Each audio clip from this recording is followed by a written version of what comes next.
चंद्र Prakash Joshi. Question number 82। Speaker महोदय, उत्तर सभा पटल पर रखा गया। माननीय अध्यक्ष महोदय, मैं आपके माध्यम से एक महत्वपूर्ण विषय पर माननीय मंत्री महोदय से निवेदन करना चाहता हूं।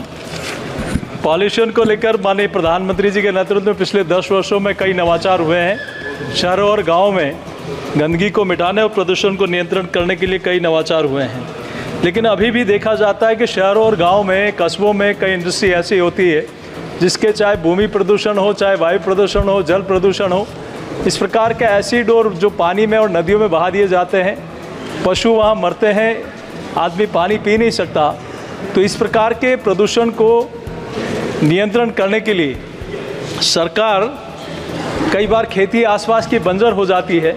तो ऐसे में क्या ऐसे उद्यमी उन लोगों को चाहे पीने का पानी हो, चाहे खेती का मुआवजा हो, तो इस प्रकार के कोई मैकेनिज्म बना है कि उनको आइडेंटिफाई करके इस प्रकार के लोगों को मदद की जा सके? माननीय अध्यक्ष महोदय, national clean air mission programme में पिछले 10 वर्षों के अंतर्गत 15वें वित्त आयोग के द्वारा 11,210 करोड़ रुपए स्वीकृत किए गए।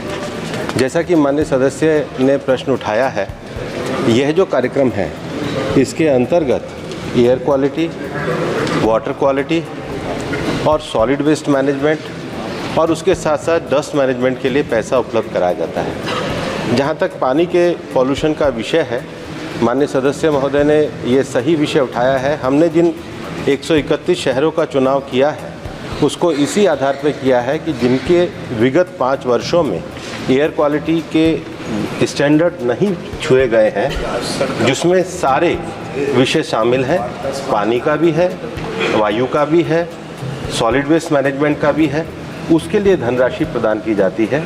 मैंने 131 शहरों की सूची भी इसके साथ संलग्न करी है और उसमें हमारे द्वारा वाटर क्वालिटी को सुधारने के कार्य लगातार किए जाते हैं, जिसकी CPCB से मॉनिटरिंग की जाती है और प्राणा पोर्टल पे जिसका अपडेट भी रखा जाता है। माननीय सदस्य सप्लीमेंट्री। माननीय मंत्री महोदय ने बहुत विस्तृत रूप से लिखित में भी जवाब दिया और अभी भी आपका जवाब आया है। इसको पॉल्यूशन कंट्रोल के लिए कई बार प्लांटेशन किया जाता है, बड़ी संख्या में CSR में उसको दर्शाया भी जाता है। तो क्या उसकी ऑडिट करने के लिए क्या ऐसा कोई मैकेनिज्म बना है कि ताकि जो प्रदूषण हो, चाहे किसी भी प्रकार का हो, उसको कंट्रोल करने के लिए, और जो प्लांटेशन है निश्चित रूप से वो लगेंगे तो उस क्षेत्र में प्रदूषण को नियंत्रण करने में महत्वपूर्ण भूमिका निभाएंगे। तो इस प्रकार का कोई मैकेनिज्म बना है कि कितने पौधे लगे हैं, कितने सार संभाल हुई, कितने चल रहे हैं? क्या इस बारे में माननीय मंत्री महोदय से मैं जानना चाहूँगा। बहुत धन्यवाद। माननीय अध्यक्ष महोदय, जो माननीय सदस्य ने प्रश्न पूछा है वो नेशनल क्लीन एयर की जो मॉनिटरिंग का विषय ये है, लेकिन उन्होंने जो एक सहायक प्रश्न उठाया है वो पौधों के विषय में उठाया है।